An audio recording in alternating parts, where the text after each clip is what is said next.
എന്നല്ല ആരാ മനസ്സിലായില്ല. കാർത്തുമ്പി. ആരും കാറ് തുപ്പിയൊന്നുമില്ല. എന്റെ പേരാ ഞാൻ പറഞ്ഞത്, കാർത്തുമ്പിന്ന്. നിന്റെ പേര് ഊരുമെന്ന് എനിക്കറിയണ്ട. എന്തിനാ വണ്ടി കയറിയിരിക്കുന്നതാ ചോദിച്ചേ? എന്നോട് കയറിയിരുന്നോളം പറഞ്ഞു. ആര്? ആ, ഒരു കിളവൻ. അങ്ങനെ ഒരു കിളവൻ പറഞ്ഞാൽ കയറിയിരിക്കാനുള്ള വണ്ടി ഒന്നുമില്ല. ഇങ്ങോട്ട് ഇറങ്ങ വേണ്ടേ? പിന്നെന്തിനാ കാശ് എണ്ണി വാങ്ങിച്ചത്? ആര്? ഒരമ്മാവൻ. ഏതമ്മാവൻ? എനിക്കൊന്നും അറിഞ്ഞൂടാ. പോയി ചോദിക്ക്, അയാളാ ഷാപ്പിലുണ്ട്. ദേ വരുന്നു. അങ്ങോട്ട് ചോദിച്ചോളൂ, എന്താ ചോദിക്കണമെന്ന് വെച്ചാ. അമ്മാവാ, ഇയാൾ എന്തൊക്കെയോ പറയുന്നു.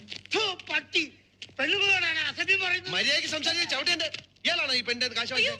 അമ്മാവൻ കാശൊന്നും വാങ്ങിയില്ല. അമ്മാവൻ കാശ് വാങ്ങിച്ചത് പിന്നെ ഇയാളാണ്. ഇത് എന്റെ അമ്മാവനാ. പിന്നെ അമ്മാവൻ കാശ് വാങ്ങിച്ചില്ലെന്ന് പറഞ്ഞു. അമ്മാവൻ കാശ് വാങ്ങിന്ന് പറഞ്ഞത് ശരിയാ, പക്ഷേ ഞാൻ എപ്പോഴാണ് ഇതിന്റെ കാശ് വാങ്ങിച്ചത്? അമ്മാവൻ കാശ് വാങ്ങിന്നല്ല ഞാൻ പറഞ്ഞത്. പറഞ്ഞു അമ്മാവൻ കാശ് വാങ്ങിച്ചെന്ന് പറഞ്ഞു. എന്റെ അമ്മാവൻ കാശ് വാങ്ങിന്നല്ല ഞാൻ പറഞ്ഞത്.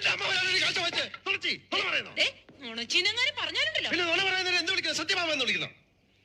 ഞാൻ പറഞ്ഞത് നേര് തന്നെയാ. ഇത് എന്റെ അമ്മാവനാ. പണം വാങ്ങിയത് വേറൊരു അമ്മാവനാ. അയാൾ അയാളുടെ വണ്ടിയാന്ന് പറഞ്ഞിട്ടാ ഞാൻ കേറിയിരുന്നത്. അതൊക്കെ പോട്ടെ, ഇതൊക്കെ ചോദിക്കാൻ താനാരാ?